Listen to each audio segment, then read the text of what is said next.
So in this lecture, we're going to talk about first what life is like under the Tetrarchy, and then the great transformation in Roman life that occurs with the conversion of Constantine. But to start, I think it's important to consider what it means to Romans to be living in an environment like that of the late 3rd and early 4th century. This environment where political stability has returned, and the administrative apparatus of the empire is finally reaching the capacity to respond effectively to the needs and collect the revenue required to service the citizens, the new citizens that took Roman citizenship and became an integral part of the empire in the 3rd century. Now, the documents that I want to begin with today are documents that come from an archive that was found on an estate that once belonged to a man named Theophanes of Hermopolis, a city in Egypt. And what you see here is a map of the Eastern Roman Empire. Now, Hermopolis would be at the very bottom tip of the part of the empire that is colored in this salmon color. It's a part of Egypt, and it's a significant regional center. It's a city of significance in the part of Egypt where it is, and it's a city of some size, but it's not a major metropolis. Now, the Theophanies Archive is a wonderful set of documents. Theophanes was a lawyer, a prominent man in his community. He served as a priest for a pagan priesthood. And what we see in this archive is basically the paperwork that accumulated across his entire life. And this includes things like letters from his sons when they were at school in the great city of Alexandria, itineraries for travels that he made, the contents of the storerooms of his estate, and most important in this is the set of documents that relate to a trip that he took on behalf of his city from Egypt to the regional capital of the diocese that Diocletian had set up to govern the region that his part of Egypt was part of. And so we talked last time about how under the Tetrarchy there was this creation not only of Roman provinces of smaller sizes that could be administered more efficiently, but also these super regional entities, these dioceses, that bring together a number of provinces and put an administrator in charge of that entire group of provinces. And what you see there is an administrative apparatus that starts on the level of the city, moves through the province, and then moves to these larger groupings of provinces with their own regional capital and an imperial official who sits in that regional capital and basically reports directly to the empire and reports directly to the emperor.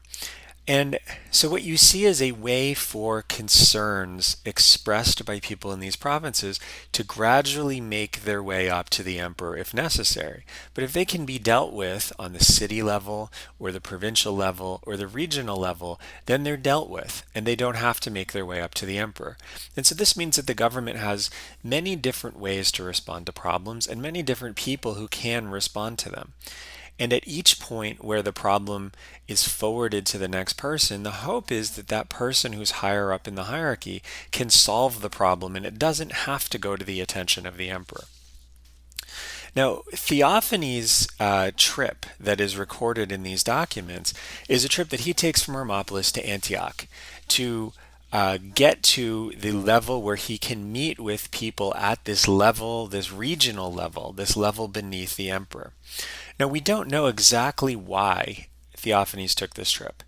We don't know what in particular the people of Hermopolis were arguing about, what kind of dispute they were having, and we don't know why this couldn't be resolved either on the level of the city or on the level of the province. But what we do know is that this is something that Theophanes takes on behalf of his city. But after the dispute is resolved, we know that Theophanes is able to, and did in fact, meet with the imperial official in charge of that region. And the way we know this is because on his return back to Egypt from Antioch in Syria, we know that Theophanes gets permission to travel on the Cursus Publicus. Now, the Cursus Publicus is something that represents an official mode of transportation where people with the right passes, the right permits to use the Cursus Publicus, could travel from individual way stations, and as they did this, they would be allowed to trade out horses. And so this works kind of like the Pony Express used to work in the American West, where every 15 miles or so there would be a station. And if you're traveling on the Cursus Publicus, you use animals that belong to the imperial government, and you ride them or you use them just as far as is reasonable so that you don't overwork them. And so you get a fresh animal every 15 miles or so, and you can move actually very quickly because your animals don't require rest. When they tire, you trade them in at the next rest area, and then you trade out and you get a new animal. And it's a very efficient way to travel, but it's also a very restricted way to travel. You had to have a special permit to use this particular public service, and those permits were not given out very easily or regularly.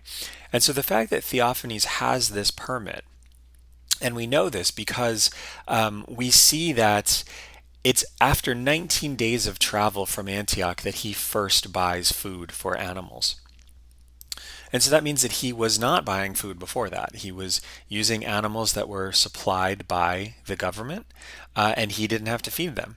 It's only after he comes out of Antioch that only after 19 days that he starts buying food for the animals, because that was when he became responsible for it. But before this, he was using animals that he didn't have to care for.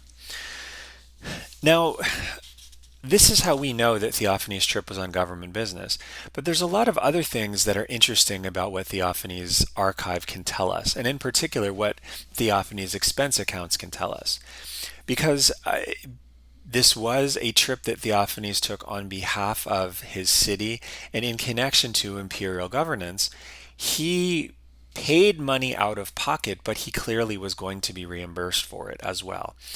And so the documents that we have recording Theophanes' trip are really, really detailed because they record all of the expenses he incurs, and they do it in a way that he hopes to get reimbursed for.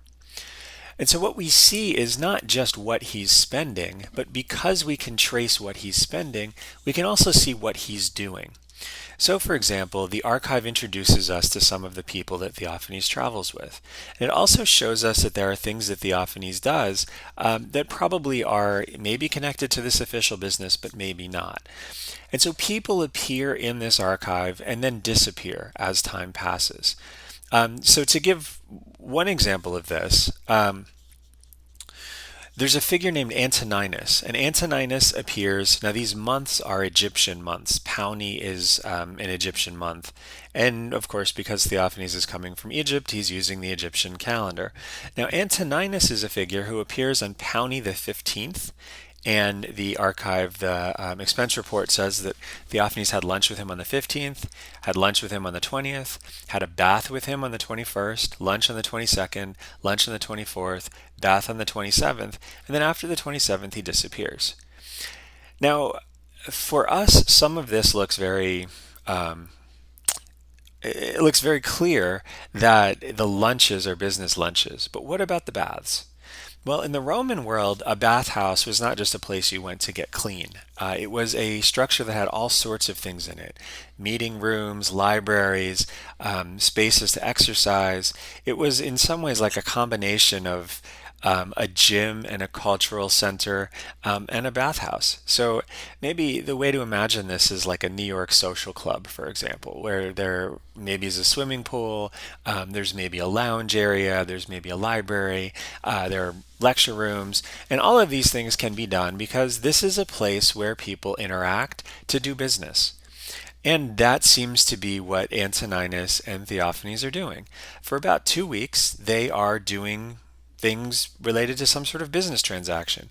And the lunches are business lunches, but the time in the bathhouse is also related to this business transaction.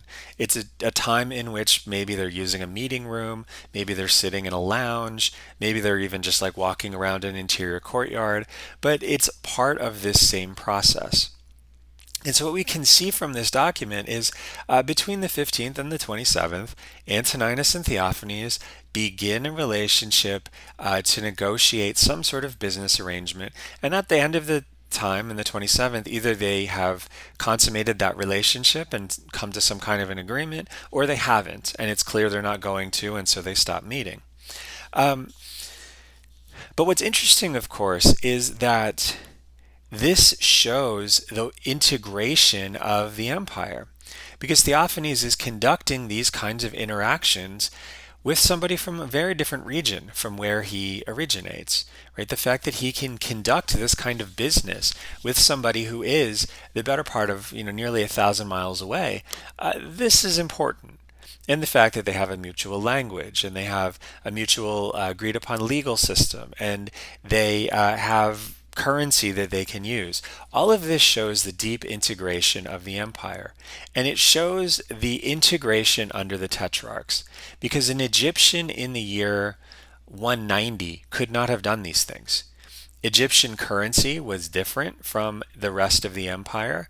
The ability for these people to interact legally, they could have done this using Roman legal terms, but the local legal systems before the Constitutio Antoniniana did not necessarily correspond to each other. And so the integration of the 3rd century and the fact that the Tetrarchy has created a way for this to work effectively is demonstrated by this relatively mundane interaction between two people trying to work out a business deal. They have a shared culture, they have a shared currency, they have a shared language, they have a shared legal system, and they have a set of basic understandings of how things work. And none of that existed 100 years before. And so the fact that the Tetrarchy is creating a structure where people are traveling and interacting with each other in this way is a significant accomplishment. But there's other stuff that we can do with the archive of Theophanes that also show us a lot about how the Roman Empire of this period is working for regular people. So one thing that has been a source of pretty significant discussion among a certain type of historian is, what did Romans eat? And in particular, how much meat did Romans eat?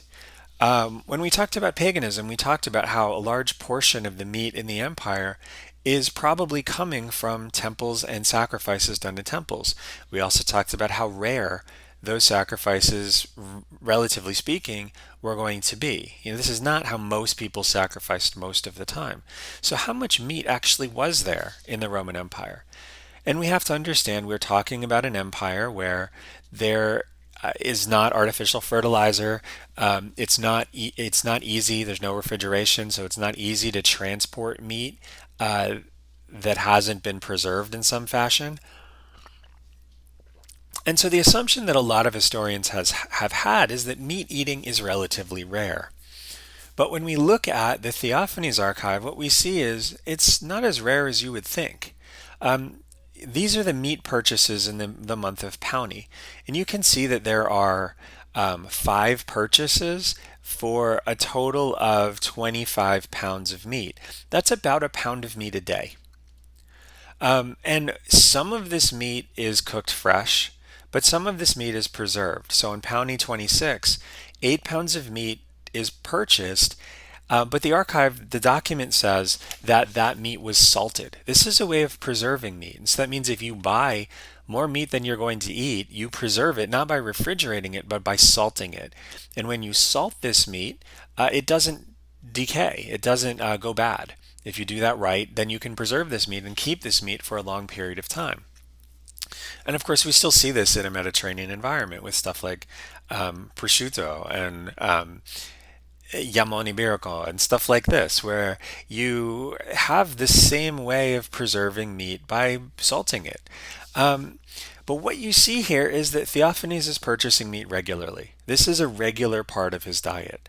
And some of the meat is preserved just because they went shopping on that day, in the same way that we go shopping maybe once a week, or we see a good deal, or we see an interesting cut of meat that we don't normally see. And the meat is preserved so that it can be eaten later, because this is a regular part of their diet. And they don't just eat meat occasionally in quantity, they preserve it so that they can eat it regularly in a way that's spaced out over time. Now, there's another thing that we see in the archive that is also useful for us as people now living 1700 years after this date. Theophanes' trip is occurring right around the year 320. And so, living 1700 years after this, it's sometimes hard for us in our society to understand how a society like Theophanes works, and in particular, what is the relationship between free people and slaves.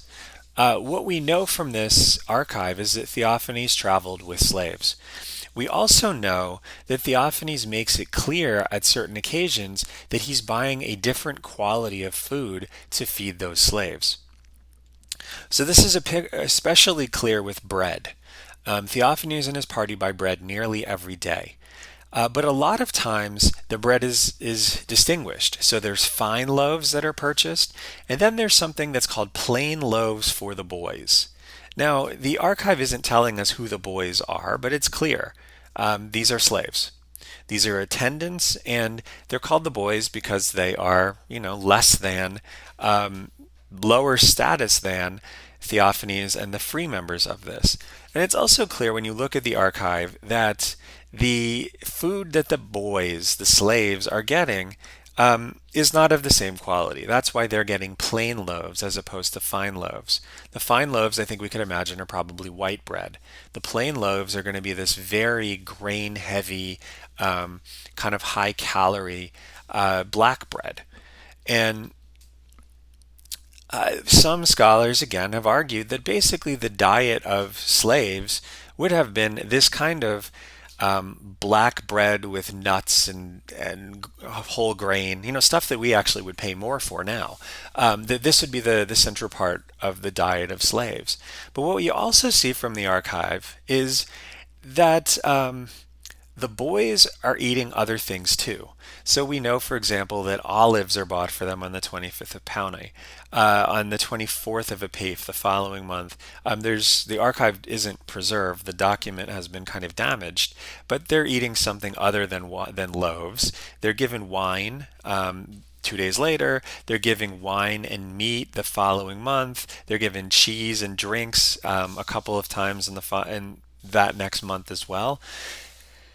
So what can we do with this? Well, one thing that we could say is that most of the time these boys, these slaves, ate bread, this kind of heavy whole grain, nut and grain heavy bread, but some other times they ate other things. But of course that doesn't make a lot of sense. People can't, even with this kind of special whole grain bread, you can't live on just bread and water. And so these moments where you see Theophanes particularly indicating that he's buying other products for the slaves, he certainly is. But we also, I think, have to imagine that some of the times he's doing things like buying 8 pounds of meat, some of this meat is probably going to be eaten by the slaves as well. And so this document gives us a really good sense, this archive gives us a really good sense of the diversity of experiences. And it expands our understanding of what people ate and how people behaved in the early 4th century. Now, there's one particular moment that I think is particularly important for understanding why Theophanes goes on this trip. So Apiph 25. We have here, this is the full list of expenses for that day. And we see that Theophanes buys fine loaves, that's again his bread, plain loaves for the boys, the slaves, meat of, and it doesn't say what, for 3 pounds. And then we have kind of interesting stuff, grapes and apricots. He doesn't normally buy that, but it's clear he likes grapes and it's clear that they are now in season. But then we see some interesting things that don't normally appear in the archive. To Horus and Theon, we don't know what that is, but it seems to be a kind of cash expenditure. To the stenographer for the agreement, cost of paper. And then we have some more stuff that is kind of consistent with what he has been buying. But then at the end of this, we see a couple of items that are interesting. Fine loaves for the journey and for the widow. So we can put this together and we can begin to understand that at this moment, and we know Theophanes now leaves the city of Antioch not long after this, this is the moment where his business is concluded. Because we see this cost or this outlay to the stenographer for the agreement, that's very clearly the contract that settles whatever business Theophanes was doing in Antioch. Fine loaves for the journey. Again, he's now getting ready to leave. And so he's getting bread that he can eat on the way. The same way that if you're taking a road trip, you might go and get granola bars in the store or go to Costco and get a bunch of things to take with you. That's what he's doing. He's loading up supplies for the visit. But the last line is what's in some ways one of the most interesting parts of this. For the widow. Now, this doesn't appear elsewhere in the archive, but this is likely Theophanes' rent. He has been renting a room or a house in the city of Antioch for the entire extent of his time there. And now that the business is concluded, he's paying off that lease. And so this is something that shows us a number of important points at once. First of all, we know that a lot of widows in the 4th century did maintain ownership of property. They were allowed to do this. This was legally permissible, and they would lease this property out as a way to generate income. That's very clearly what's going on here. And we also now can see who is leasing this property. Sometimes, of course, this will be property that is, in a village somewhere and it's where a family lives, or it's agricultural land and it's where a farmer is working. But in this case, it's clear this widow has, in essence, like an Airbnb in an administrative center. So this would be like if you are a lobbyist sent to Washington to try to get a particular law passed. You would hire or you would rent an Airbnb or something similar for a short-term indefinite term lease. So you would not plan to be there for a year. You wouldn't sign a year-long lease. You would instead sign maybe a month-by-month lease. And then when it was concluded, you would pay off the rent and you would leave. That's what it seems like Theophanes has done here. But that also shows something very important about this economy. There was an expectation that people would need to do this kind of business in the city of Antioch. There was an economic way for people to profit from the fact that this business was happening, this government business, this business that was facilitated by the Tetrarchic reforms. And so if you look at this, you can see a number of people who very clearly benefit from the fact that with this government administrative change, a lot more people are coming to Antioch to do business. The stenographer, for example, is certainly doing better because of this. The widow is certainly doing better because of this. There is an economy that has developed around the activities that the Tetrarchic government requires. And this is something that's really important because the reforms of Diocletian, it's easy to think about them in the abstract. That this is a way of making government more efficient, and government is this almost kind of impossible to wrap your mind around abstraction, right? Government is whatever government is. But here you see the tangible effects of these reforms. There are people who make a living based on the consequences of this reform. And so this is something that is very, very important, and it remains important for a very long time. And what the Theophanies Archive shows us is a whole host of people whose lives are affected by this. Not only the economic situation in Antioch, where all of a sudden stenographers have more work, widows have more customers who will rent property from them. The baths certainly have more customers as these people coming for government business conduct other sorts of private business while they wait for their appointments. This not only generates economic growth, the reforms not only generate economic growth by employing people directly, but there's all of this knockoff effect from people who derive their income from the activities of this new Diocletianic and Tetrarchic government. So the Theophanies Archive is particularly interesting because it gives us a way to encapsulate the consequences and the importance of these larger government reforms in the third century. But the Theophanies Archive is also interesting because his trip takes place right at the beginning of a massive change that is going to completely reshape the way the Roman Empire works. Because Theophanes is traveling during the reign of the Emperor Constantine. And so what we have here is a picture of the mundane at a time when the Roman Empire is beginning a process of really, really significant transition. And to understand this moment, it's important, I think, to step back a little bit and talk about Constantine and how Constantine gets to the point where these major changes are going to be initiated by him during actually the exact time that Theophanes is taking this trip.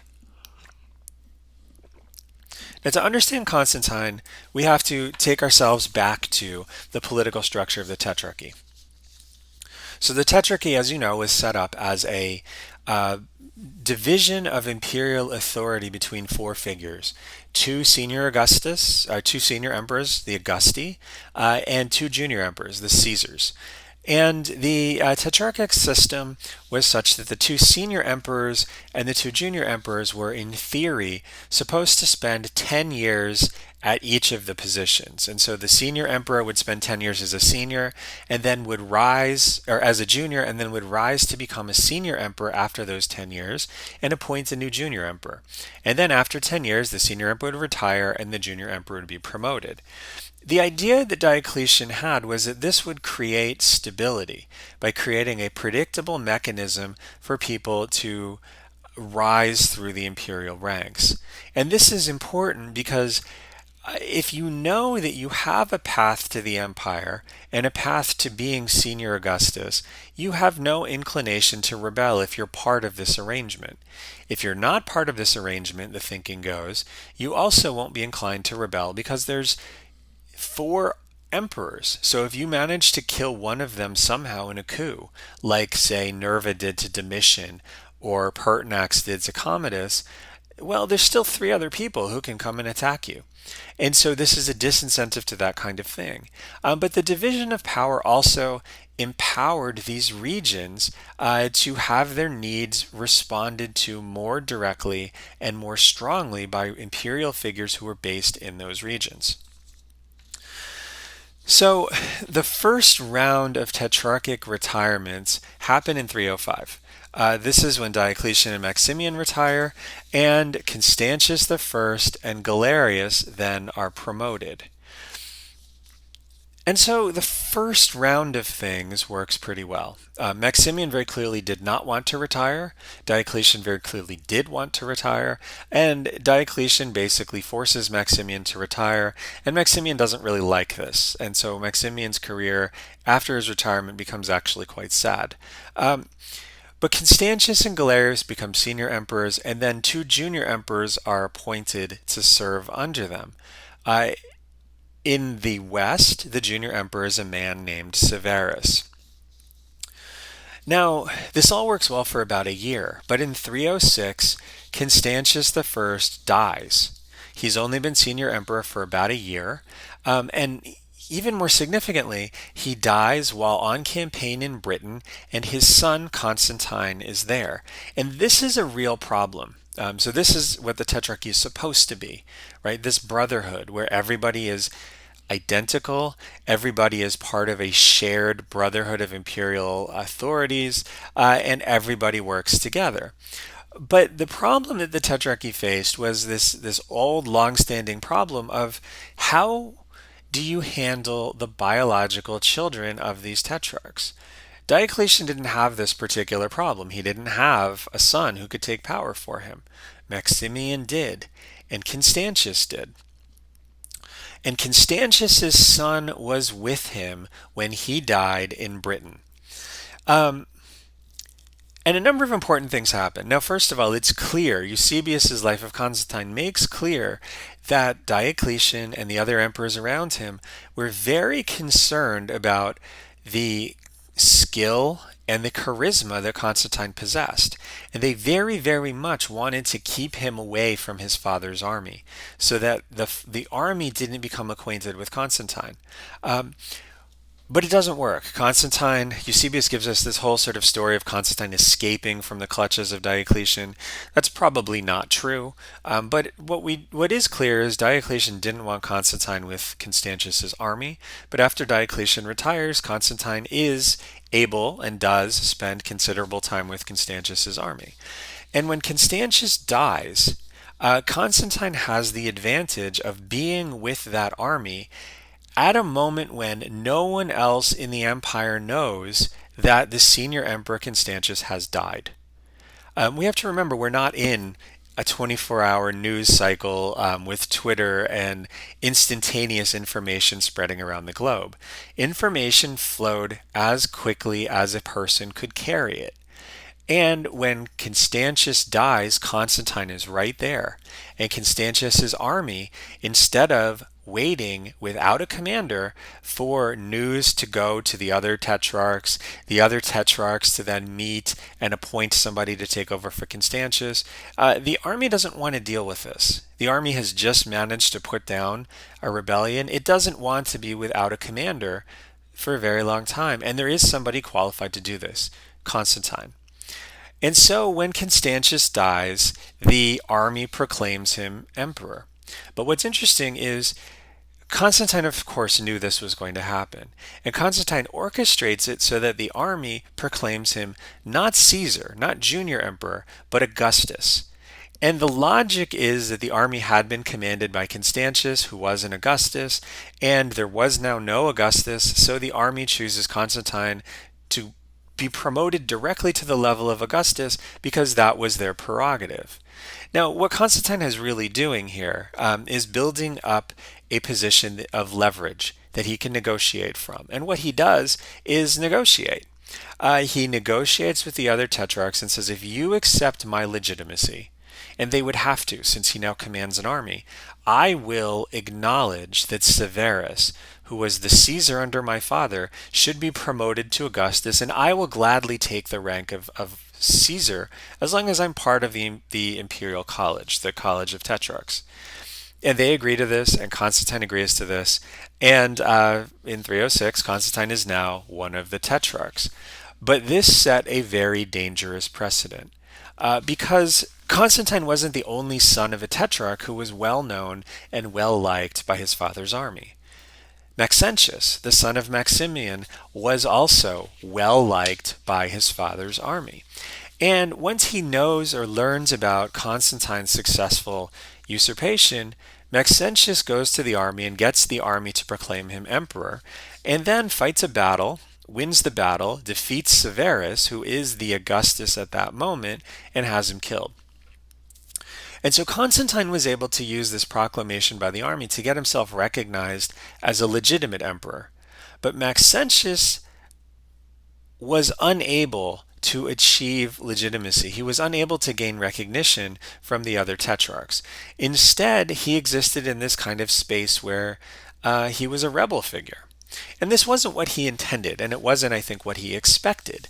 But Maxentius is a very capable sovereign.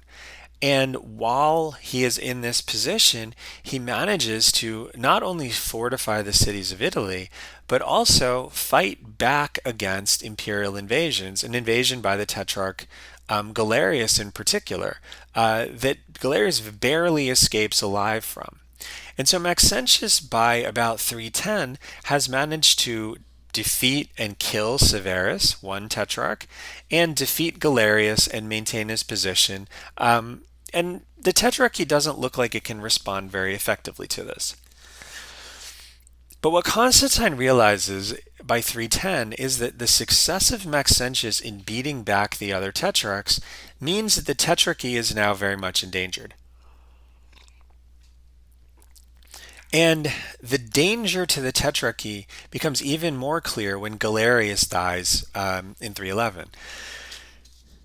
And so what Constantine realizes is without the Tetrarchic system, if this all does break down, Constantine is not in a particularly good position. Because in the Roman Empire of that time, in this particular set of provincial divisions, Constantine has the northwest of the empire. And if we were to think in modern terms, this would be the best part to have, right? This would be France, it would be Britain, it would be parts of Germany, it would be the Rhineland and the Low Countries, it would be Spain. These are the richest parts of the empire. But in antiquity, the map is flipped. The richest parts of the empire are actually the Middle East. And Italy is the next richest part of the empire. Constantine controls none of that. And so if the tetrarchic structure breaks down, then Constantine is going to be left in a very bad position because he is not going to be protected by any of his colleagues, and he has the most rural and least wealthy parts of the entire empire. And so what Constantine realizes is that the Tetrarchy is breaking, but hasn't broken completely yet. He still has a legitimate position as a tetrarch. And Maxentius, whose territory is next to him, is centered on Italy and potentially could be integrated in a way that makes Constantine quite formidable. Maxentius has no allies in the tetrarchic structure. And so an attack on Maxentius is something that Constantine could do without any of the other tetrarchs getting upset. It was a way for Constantine to kind of create a position for himself that was unassailable and very strong in a post-tetrarchic environment without being the one who overturns the tetrarchy and without attracting the military intervention of the other tetrarchs in the east. So what Constantine realizes is if he can pull Italy away from Maxentius, this is a freebie. And it improves his position while making it look like he is still loyal to the idea of the Tetrarchy. And so Eusebius describes it this way. Eusebius says that Constantine wasn't doing this out of sheer calculation. Instead, he was doing it out of a sense of obligation, because Constantine regarded the entire Roman Empire as one immense body and perceived the head of it all, the royal city of the Roman Empire, was bound down by the weight of a tyrannous oppression. And so at first Constantine had left the task of liberation to those who governed the other parts of the empire because they were his superiors in point of age. But when none of these proved able to afford relief, and those who'd attempted it had experienced the disastrous termination of their enterprise, he said that life was without enjoyment to him as long as he saw the imperial city afflicted, and he prepared himself for the overthrow of the tyranny. Now, Eusebius is a Christian bishop writing about Constantine after Constantine's death. And so this is not a contemporary account of what's going on in the 310s. It's instead written between 337 and 339.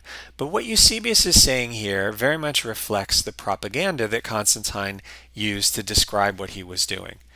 He says that the oppression of the royal city, the city of Rome, by Maxentius really bothered Constantine. And Constantine, again, speaking truly, had left the task of liberation to his superiors. Those were the Augustes Severus and Galerius, but neither of them was able to dislodge Maxentius. And so Constantine then was able to say that he was overthrowing the tyranny of Maxentius.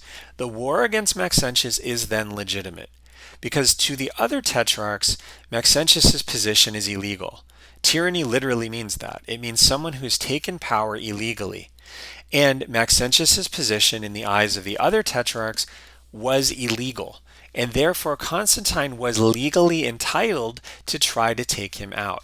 But that's of course not the whole story. Constantine's decision to attack Maxentius is justified as this act of a legal sovereign against somebody who had taken power over the empire illegally. But really, this is a power grab by Constantine. It's a way to increase his share of the territory of the empire, and in doing so, hedge against the idea that the Tetrarchy would collapse. Because Constantine, if he took Italy, had no intention of allowing some other tetrarch to be appointed to take over as the junior emperor in charge of Italy. There was not going to be a junior emperor in charge of Italy selected by the other tetrarchs. If Constantine took Italy, he would keep Italy, and there would not be a second tetrarch in charge there. Now, Constantine understood that undertaking this war against Maxentius was actually a really significant issue because Maxentius had probably an equal number of troops or close to an equal number of troops.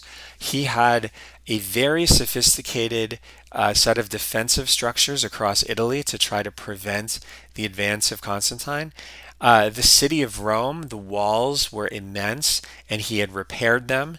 And he had stored a lot of provisions in the city of Rome as well. And Constantine's army was not big enough to actually besiege the city of Rome in a way that blocked the importation of foodstuffs and other things that could keep the city around. Add to this the fact that not only had Maxentius planned for this, he had actually fought versions of this war twice before.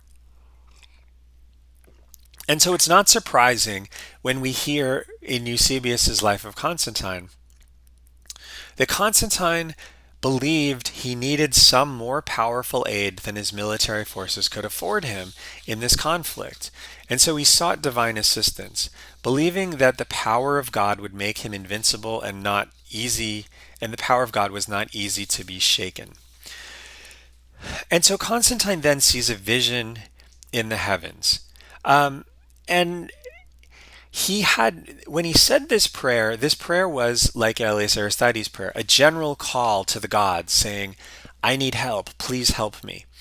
And he had a vision that seemed to be an answer to that prayer.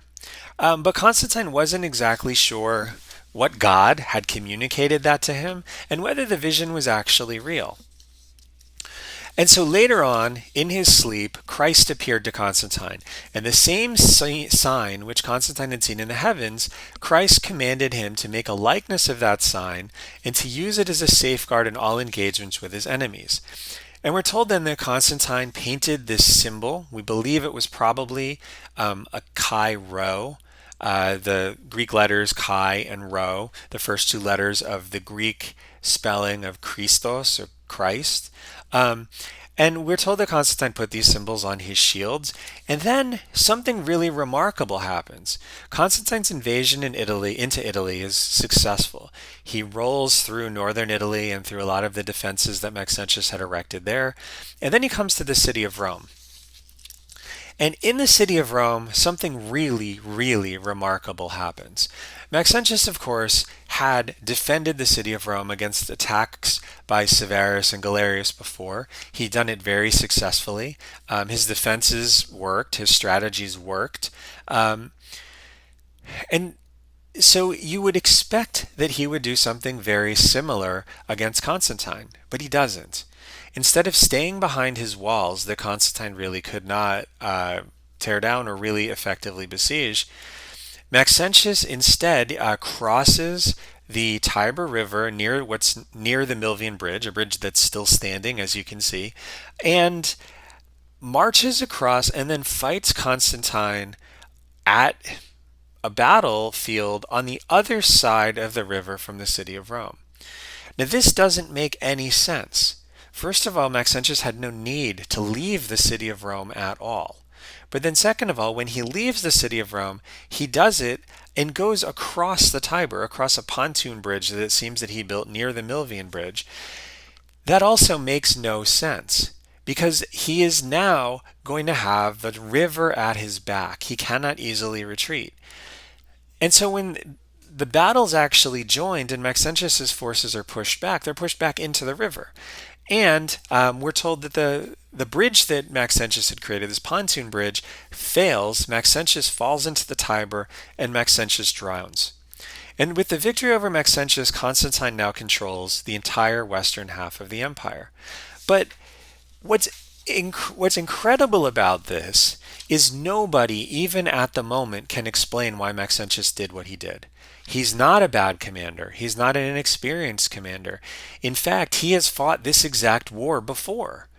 And so for him to make such a absolutely ludicrously stupid strategic decision and march out and fight in the way that he did against Constantine, it it has no easy explanation, and contemporaries can't even come up with a reason why Maxentius plausibly would behave this way. But if you're Constantine, it's clear what the reason is. The reason is this vision that you saw in the heaven promising divine assistance. This is an act of God. God has made this possible. And so, following the Battle of the Milvian Bridge, Constantine makes it very clear that he is a champion of the church. Now, the persecution that had begun under Diocletian had continued off and on for the better part of 10 years. It had been suspended only by the Emperor Galerius right before he died. And so the end of the persecution was relatively new, but the suspension of the persecution did not fix all of the damage that was done. And so following Constantine's victory at the Milvian Bridge and his securing of the western part of the empire, Constantine has a meeting with Licinius, an emperor who in the east had been doing basically the same thing that Constantine had been doing in the west, consolidating power as a member of the Tetrarchic College and rolling up and creating and achieving dominance over the eastern half of the empire. And so this meeting in Milan in 313 is a meeting between Constantine, who is now the sovereign of the western half of the empire, and his colleague Licinius, who is about to become the sovereign of the eastern part of the empire. And they form an alliance that's secured by a marriage that binds the family of Constantine and the family of Licinius. And one of the things that they agree to is a restoration of the Christian property that had been confiscated in the persecution. Now, Eusebius, who later writes the life of Constantine, wrote an ecclesiastical history, a history of the church in the empire from the time of Jesus through basically the 310s. And when he's writing this, he's writing about this agreement between Licinius and Constantine as this wonderful achievement that in a way validates the position of the church in the Roman Empire, a position that the church always had rightfully occupied under good emperors. But between 313 and 324, the relationship between Licinius and Constantine begins to break down. There's two civil wars that they fight. The marriage alliance obviously was not working, but this is all just maneuvering for power. And in 324, Constantine defeats the forces of Licinius outside of the ancient city of Byzantium, a city that Constantine will soon rename and remake as the city of Constantinople. And from 324 to 327, Constantine ruled as sole emperor. And what's interesting is after the defeat of Licinius, Eusebius's view of Licinius changes. Eusebius actually had lived in the east under Licinius, and when he wrote the ecclesiastical history, Licinius and Constantine were both champions of Christianity. But after Constantine's victory over Licinius, Licinius becomes a persecutor. In the life of Constantine, the Licinius there is a pagan persecutor of Christians, someone who looks very, very different from what you see in the ecclesiastical history. And this reflects the positioning of Constantine, particularly after the defeat of Licinius. Because what Constantine realized is Constantine, of course, was a Christian. The Battle of the Milvian Bridge and the experience he had leading up to that really did, it seemed, confirm in his mind the truth of what he had seen, and that the implications of the vision he had were implications that were specifically Christian. And the favor that he had achieved was favor with the Christian God. And this meant that Constantine was particularly devoted to undoing the effects of the Great Persecution, an event that Constantine had, of course, lived through, and Constantine had, if we're speaking honestly, reigned for almost half of. The Great Persecution had lasted for nearly 10 years, although it varied in ferocity. There was an initial burst when the persecution was launched, around 301, and then this became a more haphazard affair. And as we saw, the persecution targeted bishops, church leaders, and church property. It did not particularly target and was not particularly interested in finding and killing regular Christians. But the persecution, when it was ended by Galerius, had lasted a very long time and had taken a really serious toll on the church. And the ending of the persecution didn't fix that damage. But what Constantine did in the aftermath of his conversion was he did his best to first fix that damage and then create a new image, a new place for Christianity in the empire.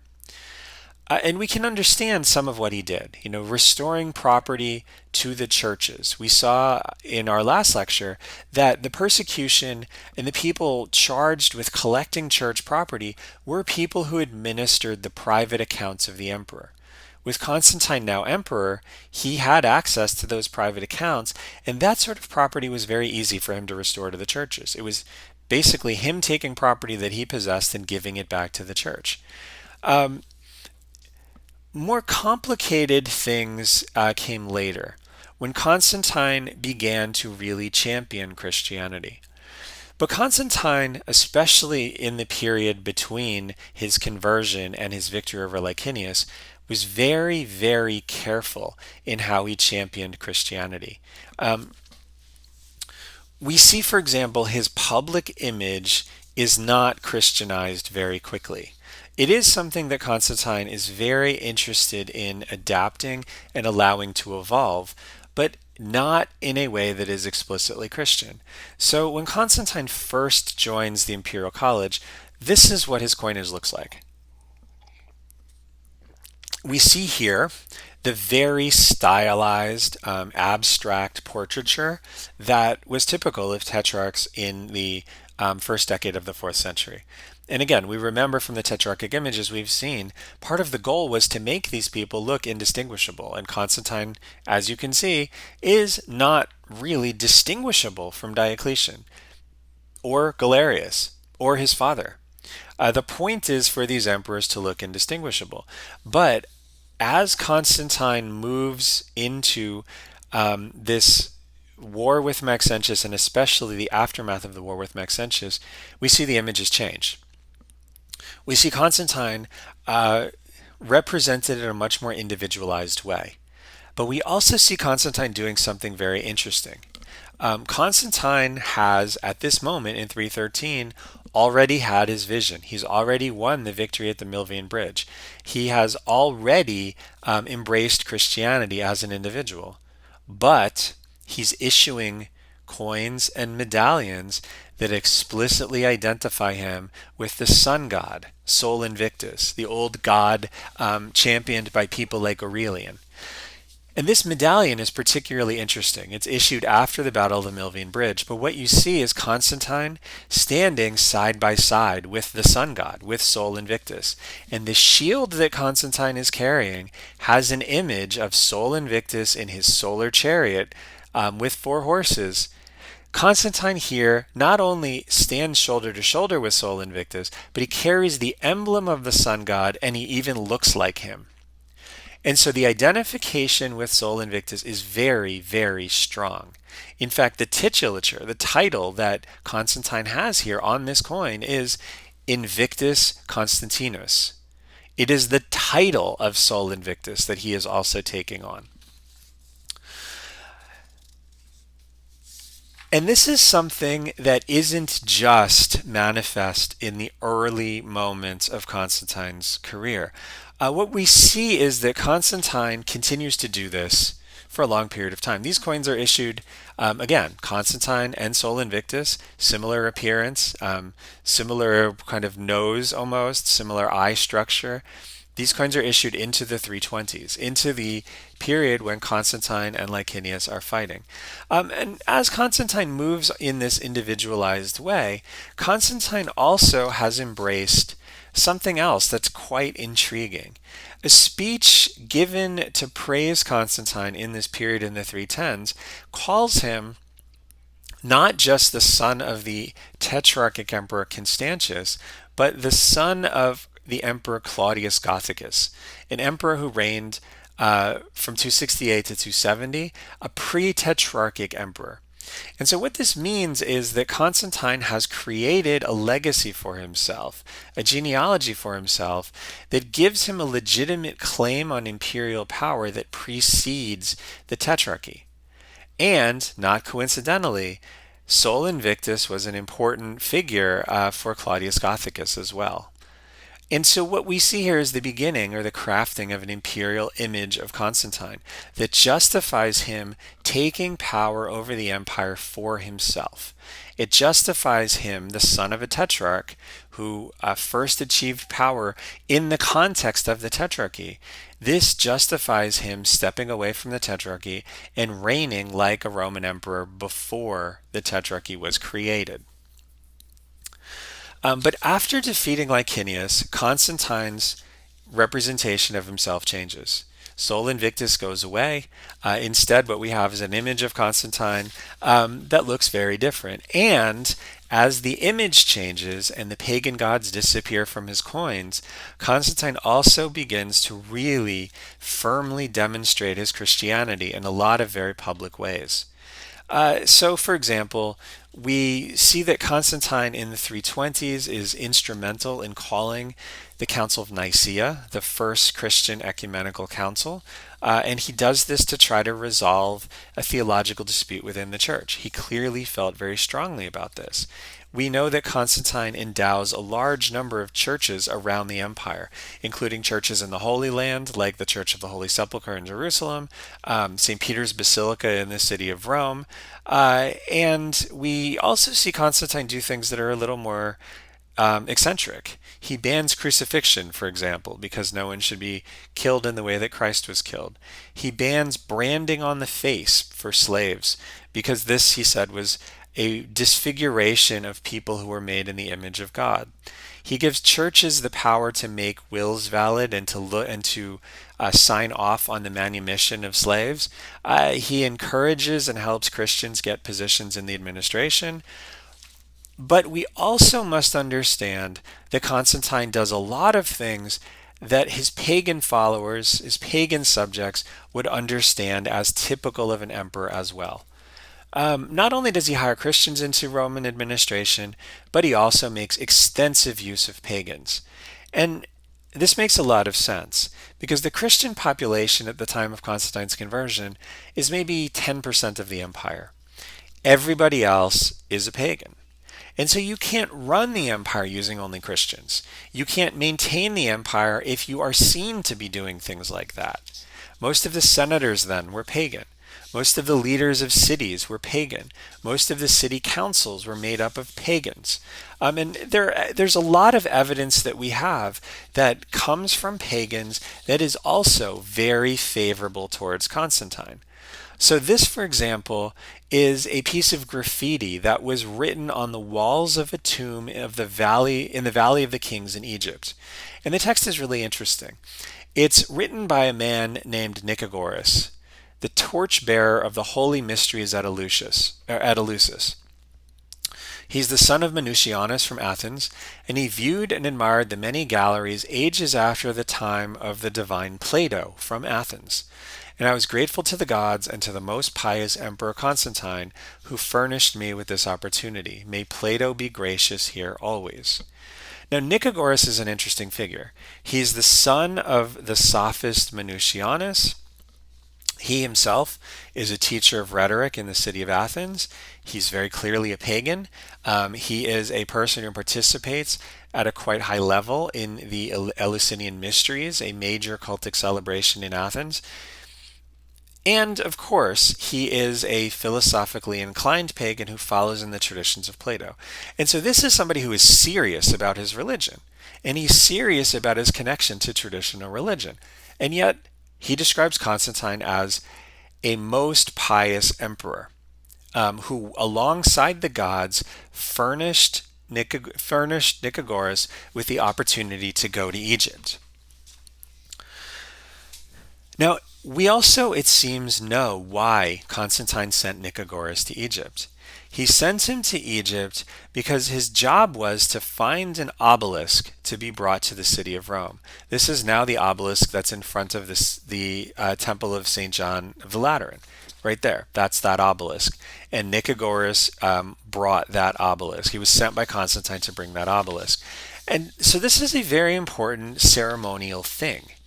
This is something that Constantine does to decorate and to create an impression of his great achievements. And this obelisk is so large that we know the Romans had to build a special ship for it.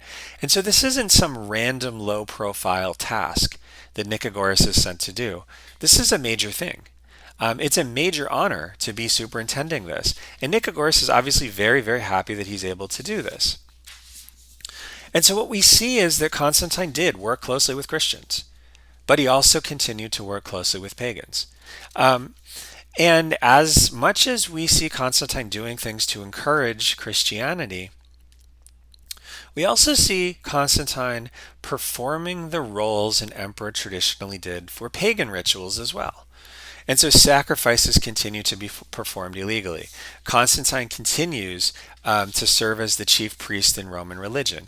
Constantine continues to allow cities to build temples to the traditional gods.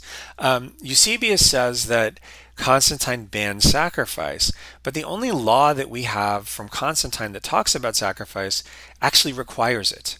So this is a law that says that if any part of the imperial palace has been struck by lightning, the observance of the ancient custom shall be retained, and an inquiry shall be made of the soothsayers as to what this lightning strike actually means. And permission is granted to all other persons to appropriate this custom to themselves, provided only they abstain from private divination, which is specifically prohibited. And so what's being said here is it's long been understood as something inauspicious for lightning to strike a public building. And if you're a private person, say managing an estate, it's inauspicious for your house, for example, to be struck by lightning. And so you need to understand what that means. If the gods sent lightning and struck a public building, clearly they're not happy about something. You need to call in a soothsayer to find out what that is. And Constantine says this is required. Not, I don't agree with this, but let's do it if you feel like you need to do it. This is required if a public building is struck by lightning. We need to know what it means. So bring in the soothsayers. And regular people can do this too. If their buildings are struck and they want to know what it means, they can find that out too. The only qualification is the Theodosian Code, this law code, says they must abstain from private sacrifices. But here what's meant is not sacrificing an animal or lighting incense. What's meant is they can't consult the soothsayer to say things like, will I become emperor? Does this mean that my political prospects will change? That is illegal, but it has been illegal since the time of Augustus. And so what Constantine is saying here is that what we've done before is what we will continue to do. Constantine is a Christian emperor, but he's not turning his back on pagan practices because he can't.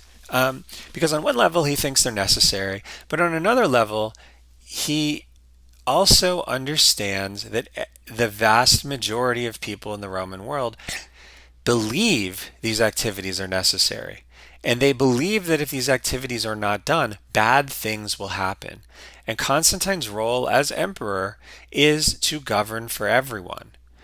And he knows his position is unsustainable. If, say, the palace is struck by lightning, he doesn't call in the soothsayers, and then something bad happens, the immediate response by all pagans is, well, we could have avoided this bad thing that happened because the gods warned us, and Constantine didn't consult them. And so what I think we need to see in Eusebius's portrait of Constantine is that Eusebius is not lying about what Constantine does. Constantine does, for example, say that he disapproves of sacrifice. Constantine does, for example, say that some temples need to be closed. He does, for example, tear down, it seems, 4 temples. But he also does a lot of other things. He is able to take these positions because the positions have limited impact. And a lot of what he does elsewhere is totally consistent with how pagan emperors had behaved before. And this is because Constantine is particularly smart. He personally believes that Christianity is the way to go. He personally believes that he would like people to see this. But he believes and he understands that he cannot step away from the duties emperors have performed for a very long time without inciting a major rebellion and major discontent and unease among his population. And he knows he can't use compulsion to force people to embrace Christianity. He can encourage it, but he cannot compel it. Now, one thing that is raised frequently by modern people talking about Constantine is, did he really convert to Christianity, or is this a political ploy? And one of the pieces of evidence that's brought forward to say, well, it's really a political ploy, is the fact that Constantine is not baptized until right before he dies. And in a modern context, this would seem to be very strange, and especially in the United States, baptism is not something you do right before you die. It's something you do when you embrace Christianity. And so it's part of the conversion process. And so if Constantine converted in 312, why is he only baptized in 337? Why does he wait 25 years to do this? Well, this is a modern way of thinking about what baptism is. Um, Baptism literally is a way of washing away sins, but you can only be baptized once. And so it is basically a kind of get out of jail free card. You can do all kinds of bad things, and then when you're baptized, those bad things are just washed away. But after you're baptized, you have to go through things like penance and other kinds of things that make it a lot harder to have your sins washed away. And this is especially problematic for an emperor, especially an emperor like Constantine, who had no compulsion or had no reservations about doing things like having people executed. He even executed, it seems, his own son, Crispus, and it was responsible, at least indirectly, for the murder of one of his wives. So Constantine's job was, by its nature, something that caused him to sin. And we know, for example, the Emperor Theodosius I was got very sick at one point and was actually baptized because he thought he was going to die, and then he recovered. And Theodosius, as we'll see later in these lectures, really struggled because now that he was baptized, he didn't have the get out of jail free card anymore. And bishops like the Bishop Ambrose held this over him really significantly, because now he had to do things like perform penance. He couldn't just kill people and wait to be baptized when he wasn't going to sin anymore. He now had been baptized, and that put him in a very difficult position. And Constantine, I think we have to understand, is in a similar situation. The fact that he's baptized on his deathbed doesn't mean he wasn't Christian before that.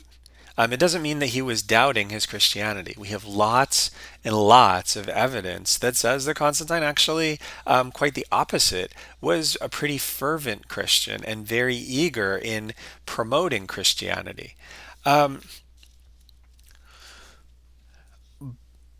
In this context, it's particularly interesting to turn to how Constantine's nephew, the Emperor Julian, talked about Constantine's conversion or Constantine's baptism and his conversion. So Julian is writing about 25 years after the death of Constantine, and this appears in a text called the Caesars. The Caesars is a dialogue, almost an account of emperors conducting a competition in heaven where the gods judged who the best emperor was. And there are all of the usual suspects: Marcus Aurelius, Trajan, Hadrian, even Alexander the Great is invited in. And Constantine is there as well. And in the Caesars, Julian has a full roster of gods. Now, Julian is a pagan. And what's interesting is, of course, Julian includes Jesus as one of those gods, because this is how pagans thought. They did not deny that Jesus was a god. They just had some problems with the way that Christians understood what Jesus promised and the exclusivity that Jesus's Christian interpretation demanded. But there wasn't a denial by Julian that Jesus was a god. And so in this discussion in heaven, the conversation ends by emperors being invited to go and join their god, their favored god. And Julian says, Constantine then found Jesus, who had taken up his abode within continents.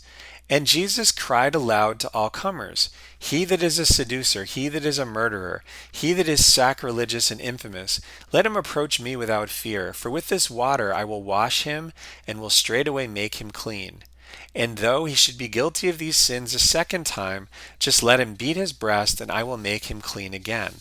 And to him Constantine came gladly. And so, what Julian is saying here, and Julian is particularly concerned because Julian, writing in the 360s, understood not just that Constantine was responsible for the execution of his son Crispus and the death of his wife, but also that after Constantine's death, all of the male members of the family who were not sons of Constantine, with the exception of Julian and Julian's brother, were executed, and Julian blamed Constantine in part for creating that. And so what Julian is saying is, in essence, Constantine is a terrible person. He seduces other people, he murders other people, he does sacrilegious things like killing family members, and he approached Jesus because Jesus was the only God that could cleanse him of his sins. And so Julian actually doesn't deny that Constantine is a sincere Christian. He acknowledges it. He just says that the reason Constantine was a Christian is because he didn't have any other options. No other God would have him. And so I think what we need to understand when we question Constantine's conversion is that in antiquity people didn't question it. It was clear to them that Constantine was a Christian. They didn't fully understand why he made those choices. They felt that he was in some ways, especially if you were a pagan, in some ways an imperfect figure or a bad figure who found redemption through this conversion, but they didn't deny that the conversion was real. And so the idea that Constantine converted for political expediency and not out of conviction is not something that we can really support with ancient evidence. And it wouldn't even make sense. Because when Constantine converted to Christianity, the empire was overwhelmingly pagan, and the most important people in the empire were pagan. Christianity was not, and Christians were not, a power block big enough to sustain an imperial regime. And Constantine was a smart political operator, and he knew this. And he understood that the conversion to Christianity, if anything, was a political liability. And this is why he downplayed it on his coins and other things for more than 10 years. But this does raise an important question to think about. Did Constantine's conversion represent Roman decline? Now, Gibbon would see in this the beginning of a process where Christianity would infiltrate and take over more and more of Roman life. And so the conversion of Constantine was something of a watershed moment that changed Rome in a way that Gibbon saw as being quite negative. But Christians, of course, saw this differently. And you will see Christian authors who say things like, this sets Rome on a path towards a better world. And so when we think about Roman decline, the understanding of the conversion of Constantine is something that has been taken up as evidence of the beginning of Roman decline. And it is also something that has been taken up as evidence of Roman progress. The progression towards a better, more functional, and more successful Roman state. Both interpretations were available following Constantine's conversion, and we see both views of the conversion and its aftermath being things that individual authors and thinkers and regular people engaged with across the 4th century.